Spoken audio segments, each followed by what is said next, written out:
This is the Bina-View display as repaired and demonstrated by Fran of Fran Lab fame. This is where I got the idea. I really wanted to have my own version of this display. And when I saw this, I thought, ooh, that looks cool. And I really wanted to have my own display. But how do I do this? Well, after watching the video and giving it much thought, the first thing I did was I paused and screenshotted each of the letters as displayed by Fran.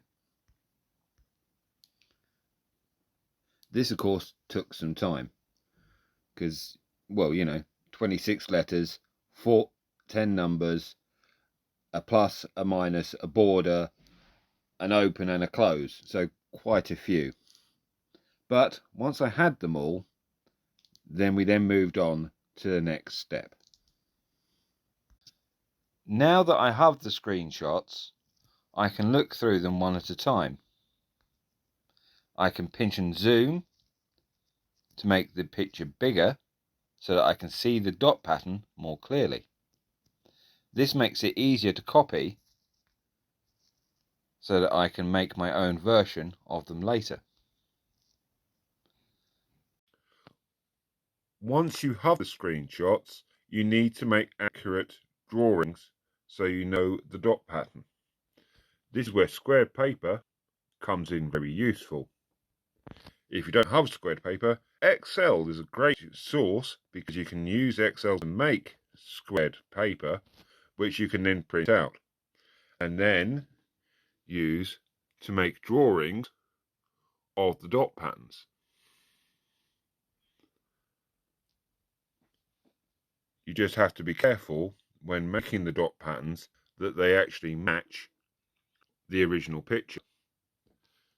Taking notes can be very useful. Now that I'm in my favourite building game, I can start duplicating the pattern.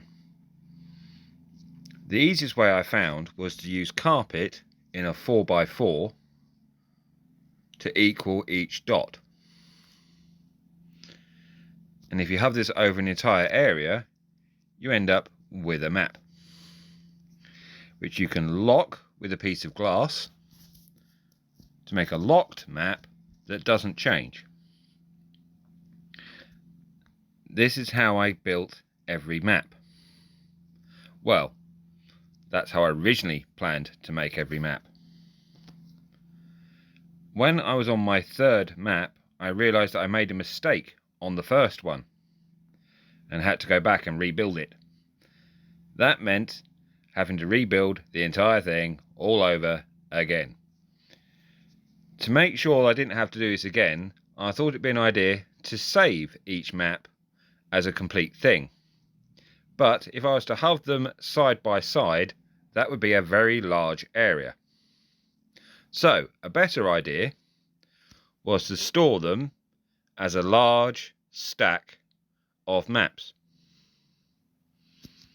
which you then use commands to move the map you want to view onto the top. I was able to make a control system that allows me to change whichever map is on top simply by entering its binary value.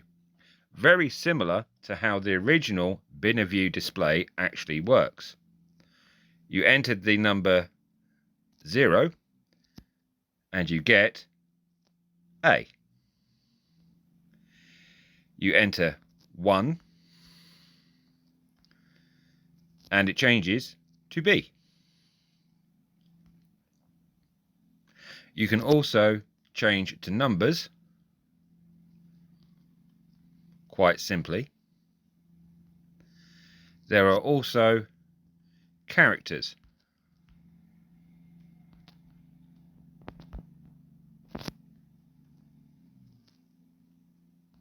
Such as plus and minus.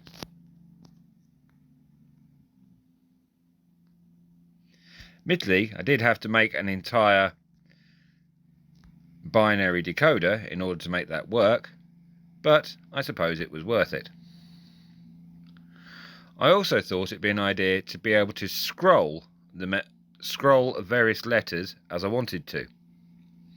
So here we have all of the letters in a line, which we can then scroll through on the display.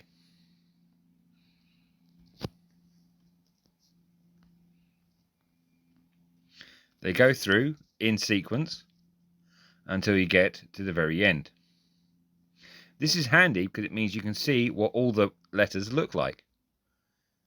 You can watch it in the map you have in your hand, the one we have in the display, or if someone else is on the same world and they have the map, they can watch letters change at the same time. The only problem with doing this was that each map takes about an hour to build originally.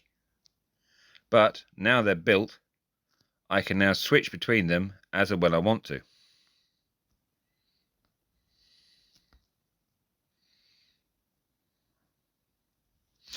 I also thought it would be useful to be able to change the grid pattern to whatever colour material I wanted. So I came up with a way of filling the grid quickly. For instance, I can just do white wool, or say yellow wool, or even magenta.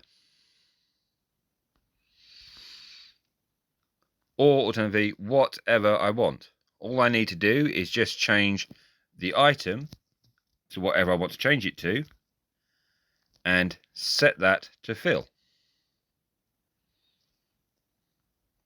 Quite simple, really,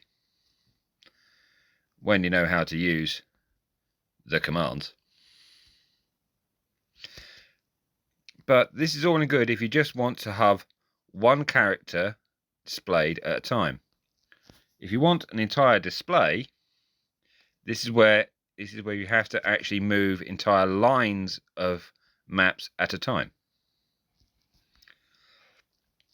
The simple way I came up with doing this was to have the message I want stored somewhere twice, then have a series of command blocks that copy sections of the display at a time. The result is that you have a scrolling message, which works quite well.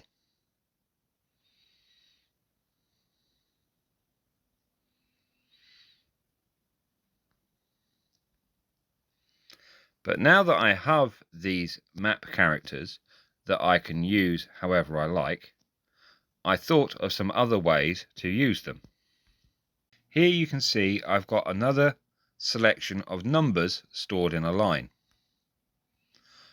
And then with my new clock design, the different numbers can be copied over to the display as and when they are needed. The advantage of this is that I can have quite a large clock mechanism, but a very small and neat display, which shows the time quite nicely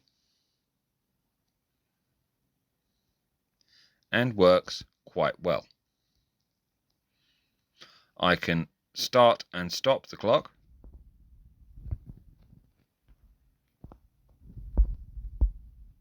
I can add minutes, hours, seconds. I can even, if I want, reset the entire clock to 0 and then run it from there.